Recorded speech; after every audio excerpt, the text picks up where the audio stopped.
السلام علیکم ورحمۃ اللہ وبرکاتہ۔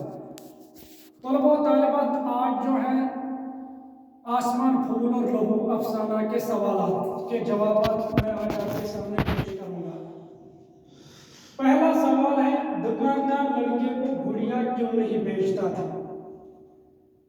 دکاندار لڑکے کو گڑیا اس لیے نہیں بیچنا چاہتا تھا کیونکہ لڑکے کے پاس پیسے بہت کم تھے، جس کی وجہ سے دکاندار اس کو گڑیا نہیں بیچنا چاہتا تھا۔ لڑکے کے لیے دوسرا سوال ہے، لڑکے کے لیے گڑیا کا خریدنا کیوں ضروری تھا؟ کیونکہ وہ اس کو اپنی ماں کے ذریعے سے اپنی بہن کو بیچنا چاہتا تھا، اسی لیے لڑکے کو گڑیا خریدنا ضروری تھا۔ تیسرا کوشچن ہے، لڑکا دیدی کو گڑیا کس کے ہاتھ بیچنا چاہتا تھا؟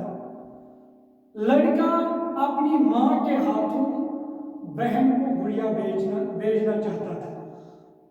افسانے میں موجود آنٹی پر صرف 5 جملے لکھے۔ آنٹی ایک درد دل رکھنے والی خاتون تھی۔ آنٹی ایک شریف خاتون تھی۔ آنٹی نے لڑکے کی جو پرابلم تھی وہ یوں ہی نہیں گزری۔ آنٹی نے لڑکے کی حالت کو دیکھ کر صرف نظر نہیں کیا بلکہ اس کی مدد کے لیے دوڑ پڑی۔ آنٹی ایک اخبار پڑھنے والی خاتون تھی اور آنٹی جو ہے، آنٹی کا اس افسانے میں مرکزی کردار تھا۔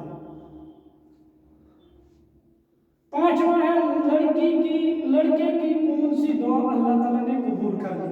لڑکے نے اپنے اللہ سے دعا کی تھی کہ مجھے اتنے پیسے دو تاکہ میں بہن کے لیے گڑیا اور ماں کے لیے سفید پھولوں کا گلدستہ خرید سکوں، اور اللہ تعالیٰ نے اس کی یہ دعا قبول کر لی۔ لڑکے کی ماں اور بہن کا کیا نام تھا؟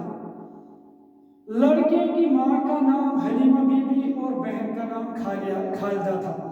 اور آخری کوشچن جو ہے، اس افسانے کا نام